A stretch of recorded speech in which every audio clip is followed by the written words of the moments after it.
Hello everyone, welcome back to my YouTube channel. आज का vlog एक रियल स्टडी डे होने वाला है। Before studying, rule number 1, study table साफ करना। Because apparently my brain thinks clean table equals to instant topper energy. It's funny I know, but still हर दिन सेम नहीं होता।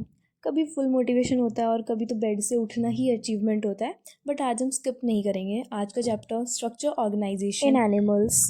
और ये व्लॉग सिर्फ बायोलॉजी के बारे में नहीं है, ये स्टूडेंट लाइफ के बारे में है। सच बोलूँ तो आज मोटिवेशन ज़ीरो है, पर एक चीज़ समझ आ गई है। मोटिवेशन का वेट करते रहे ना तो सिलेबस ख़त्म ही नहीं होगा, तो बस बैठ जाते हैं विदाउट प्रेशर। अब हम स्टार्ट कर रहे हैं समाप्ति मैम का वीडियो लेक्चर। सच बताऊँ तो वीडियो लेक्चर देख कर ना ऐसा लगता है सब कुछ ईजी है, बट फोकस करना उससे ज़्यादा मुश्किल होता है। शुरू के 5-10 मिनट लगता है हाँ हाँ समझ आ रहा है, ईजी चैप्टर है, फिर अचानक रियलाइज़ होता है लेक्चर चल रहा है पर दिमाग कहीं और घूम रहा है।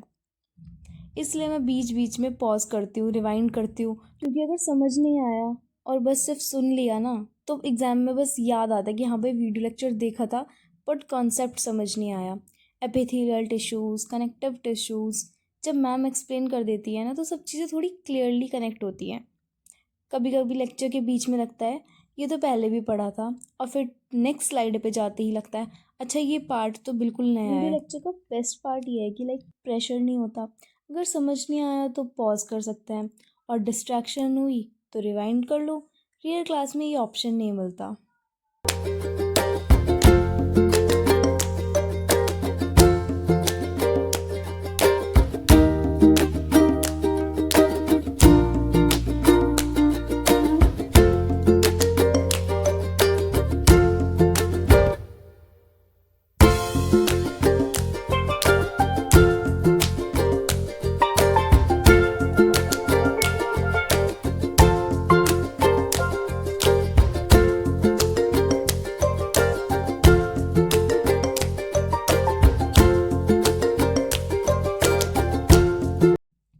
अब आता है सबसे important part, NCERT reading. Lecture देखने के बाद ना लगता है कि तक सब कुछ समझ आ गया, पर एनसीईआरटी खोलते ही औकात सामने आ जाती है।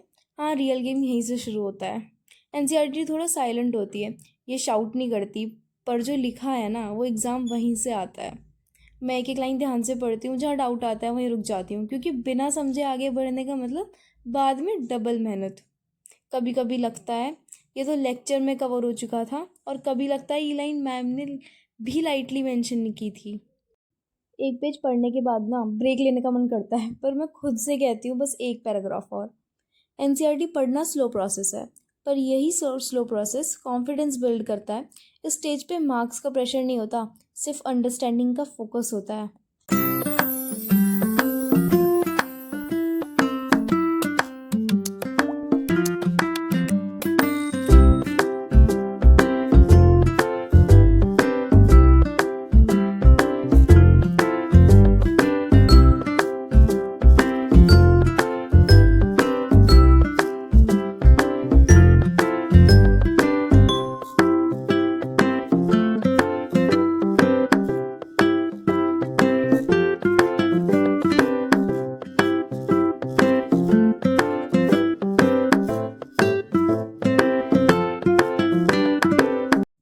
लेक्चर कंप्लीट, एनसीईआरटी रीडिंग भी हो गई।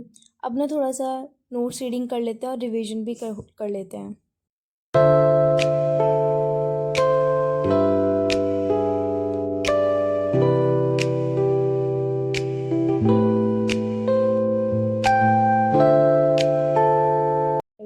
और कभी लगता है ये लाइन मैम ने भी लाइटली मेंशन की थी। गाइस, डायग्राम्स को भी लाइटली मत देखना। एनसीईआरटी के डायग्राम छोटे लगते हैं पर क्वेश्चंस बहुत बड़े बन जाते हैं।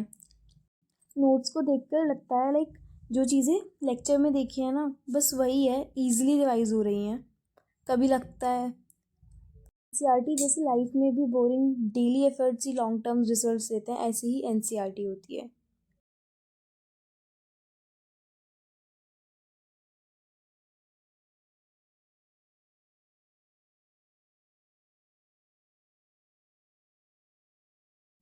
अब पढ़ाई का ना वो फेज़ आता है जहाँ पे नई चीज़ें पढ़ना कम और जो पढ़ा है ना उसको याद दिलाना ज़्यादा होता है। It was the interesting part, समाप्ति मैम के नोट्स जो बनाए हुए हैं उनके खुद के, उनको देखना और रिवाइज करना। सीरियसली ये नोट्स सिर्फ सिलेबस कवर नहीं करते, ये एक तरह के शॉर्टकट भी है और एक रोड मैप भी है जो एग्ज़ाम के लिए बहुत परफेक्ट है।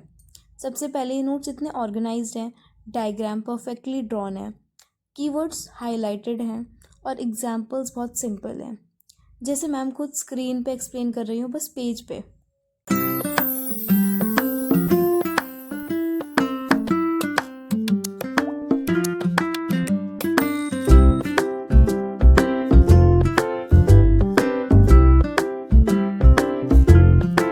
पढ़ाई कंप्लीट, लेक्चर देखा, एनसीईआरटी पढ़ी, नोट्स रिवाइज कर लिए, अब बस चाय के साथ चिल करने का टाइम है। अगर आपको ये व्लॉग पसंद आया तो लाइक करो, कमेंट करो अपना स्टडी स्ट्रगल एंड सब्सक्राइब करना मत भूलना for more real study vlogs. मिलते हैं नेक्स्ट व्लॉग में, तब तक कंसिस्टेंट रहो और थोड़ा फ़नी भी बनो।